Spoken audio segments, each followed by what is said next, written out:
राधे राधे राधे राधे। स्वागत है आपका हमारा राधा अष्टमी की व्रत कथा में। राधे कृष्णा फ्रेंड्स, कैसे हैं आप सब। उम्मीद करती हूँ आप सब बहुत ही अच्छे होंगे। आज के व्लॉग में मैं आपके लिए लेके आई हूँ राधा अष्टमी की व्रत कथा। तो राधा अष्टमी का व्रत बिल्कुल जन्माष्टमी की ही तरह होता है। 11 सितंबर दिन बुधवार को राधा अष्टमी का व्रत किया जाएगा। तो अगर आपके पास राधा रानी नहीं है तो बिल्कुल भी घबराने की ज़रूरत नहीं है। आप अपने कान्हा जी को ही राधा स्वरूप मान के उनकी पूजा कर सकती हैं, क्योंकि राधा जी कान्हा जी के मन मन में बसती हैं। तो आप बिल्कुल अपने कान्हा जी को ही चाहें तो उनका श्रृंगार राधा जी की तरह करके अपने कान्हा जी को ही आप राधा स्वरूप मान के उनकी पूजा कर सकते हैं। तो अगर आपके पास राधा जी की मूर्ति या फोटो नहीं है तो आप बिल्कुल भी मत घबराएं और निश्चिंत होकर राधा जी की पूजा करें। तो जैसा कि मैंने बताया कि बुधवार 11 सितंबर को राधा अष्टमी की पूजा की जाएगी और ये व्रत बिल्कुल दोपहर में किया जाता है। तो 11 सितंबर का जो दिन है उस दिन दोपहर में 11 बजे से लेके 1 बजे तक राधा अष्टमी की पूजा की जाएगी। और यदि आप जन्माष्टमी करते हैं तो राधा अष्टमी का व्रत जरूर करिए, क्योंकि हमारे कान्हा जी बहुत ही प्रसन्न होते हैं जब उनके भक्त राधा जी को याद करते हैं, राधा जी की पूजा करते हैं। तो बिल्कुल धूमधाम से जैसे आप जन्माष्टमी की पूजा करते हैं वैसे ही कान्हा जी की भी पूजा कीजिए। तो आइए आज मैं आपको सुनाती हूँ राधा जी की अष्टमी की व्रत कथा। राधा माता गोलोक में श्री कृष्ण के साथ रहती थीं। एक दफ़ा कृष्ण भगवान को गोलोक में राधा रानी कहीं नजर नहीं आई। कुछ देर बाद कन्हैया अपनी सखी विराजा के साथ घूमने चले गए। ये बात जब राधा रानी को मालूम हुई तो उन्हें बहुत गुस्सा आया। वो सीधे कन्हैया के पास पहुंची और वहां पहुंचकर उन्होंने श्री कृष्ण को काफ़ी बुरा भला कहा। राधा रानी का यह रवैया भगवान श्री कृष्ण के प्यारे मित्र श्री सुदामा को बिल्कुल अच्छा नहीं लगा। श्री दामा ने उसी वक्त बिना कुछ सोचे समझे राधा रानी को पृथ्वी पर जन्म लेने का श्राप दे दिया। राधा को इतने गुस्से में देखकर कृष्ण भगवान की सखी विराजा भी नदी के रूप में वहीं से चली गई। राधा ने श्री दामा से श्राप पाने के बाद उन्हें राक्षस कुल में पैदा होने का श्राप दे दिया। राधा जी द्वारा दिए गए इस श्राप की वजह से ही श्री दामा का जन्म शंख चूर्ण दानव के रूप में हुआ। आगे चलकर वही दानव भगवान विष्णु का परम भक्त बना। दूसरी तरफ राधा रानी ने पृथ्वी पर वृषभानु के घर में पुत्री के रूप में भी जन्म लिया। राधा रानी का जन्म वृषभानु के घर तो हुआ, लेकिन उनकी पत्नी देवी कीर्ति के गर्भ से नहीं। दरअसल जिस समय राधा मैया और श्री दामा ने एक दूसरे को श्राप दिया था, तभी भगवान श्री कृष्ण ने कहा था कि राधा को वृषभानु जी और देवी कीर्ति की पुत्री बनकर पृथ्वी पर रहना होगा। मनुष्य के अवतार में आपका एक वैश्य विवाह होगा, वो मेरे अंशावतारों में से ही होगा। इस तरह आप पृथ्वी पर मेरी ही बनकर रहेंगी, परंतु हम दोनों को बिछड़ने का दुख सहना होगा। इसके बाद कृष्ण भगवान ने राधा जी को मनुष्य योनि में के रूप में जन्म लेने की तैयारी करने के लिए कहा। संसार के सामने वृषभानु जी की पत्नी गर्भवती हुई। जिस तरह एक बच्चा दुनिया में आता है, ठीक वैसे ही देवी कीर्ति का भी प्रसव हुआ, लेकिन असल में राधा माता का जन्म देवी कीर्ति के गर्भ से नहीं हुआ था।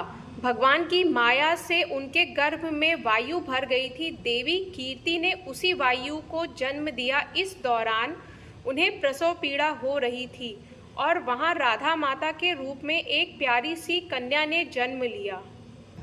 भाद्र मास के शुक्ल पक्ष की अष्टमी के दिन राधा मैया का धरती पर जन्म हुआ। तभी से हर साल इस दिन को राधा अष्टमी के रूप में मनाया जाता है। कहानी से सीख यह मिलती है कि क्रोध एक बुराई है। क्रोध का जवाब क्रोध में ही देने से बातें खराब हो जाती हैं। इसके कारण कई दुविधाओं का सामना करना पड़ सकता है। इति श्री राधा अष्टमी व्रत कथा समाप्त। तो अब मैं आप सबको बताती हूँ कि राधा अष्टमी का व्रत कब करना है, किस समय पर करना है और कैसे करना है।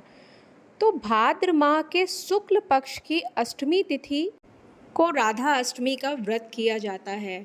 इस साल वर्ष 2024 में राधा अष्टमी का व्रत 11 सितंबर 2024 दिन बुधवार को किया जाएगा। तो वैसे तो सबको पता है कि अब हर त्यौहार 2-2 दिन मनाए जाते हैं, इसलिए राधा अष्टमी 10 सितंबर को 11 बजे से रात 11 बजे से लग जाएगी, लेकिन हर व्रत पूजा पाठ उदया तिथि में किया जाता है, इसलिए हम राधा अष्टमी की भी पूजा और व्रत 11 सितंबर को दोपहर में 11:46 से, या कह लें सुबह 11:46 से दोपहर में 1:32 तक करेंगे। क्योंकि राधा जी की पूजा भी दिन में ही होती है, तो इनकी पूजा हम दिन में ही करेंगे। तो अब आइए बताते हैं कि कैसे करनी है हमें अपनी राधा जी की पूजा। तो सबसे पहले तो जिस प्रकार जन्माष्टमी के दिन मध्य रात्रि कृष्ण भगवान का जन्म हुआ था, उसी प्रकार राधा अष्टमी के दिन दोपहर के 12 बजे राधा रानी कमल में से उत्पन्न हुई थी। तो आइए अब मैं आपको बताती हूँ कि राधा अष्टमी का व्रत कैसे शुरू करें। राधा अष्टमी के दिन सुबह सवेरे उठकर स्नान आदि करके निवृत्त हो जाएं। इस दिन राधा जी और भगवान कृष्ण की पूजा करें। भक्त को राधा अष्टमी पर पूरे दिन व्रत करना चाहिए और सिर्फ एक समय फलाहार करना चाहिए। इसके पश्चात राधा कृष्ण की प्रतिमा को पंचामृत जैसे दूध, दही, शहद, घी, गंगा जल से स्नान कराएं और फिर मूर्ति का श्रृंगार करें। श्रृंगार करने के बाद राधा रानी और कृष्ण जी को भोग लगाएं तथा उन्हें धूप, दीप और फूल आदि अर्पित करें।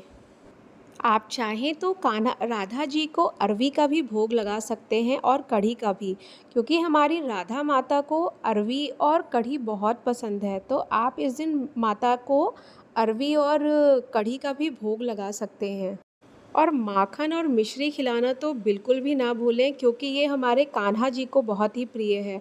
और कान्हा जी को जो चीज़ प्रिय है वो राधा जी को प्रिय ना हो तो ये तो हो ही नहीं सकता है। तो आप हमारी राधा जी को माखन और मिश्री का भी भोग लगाएं।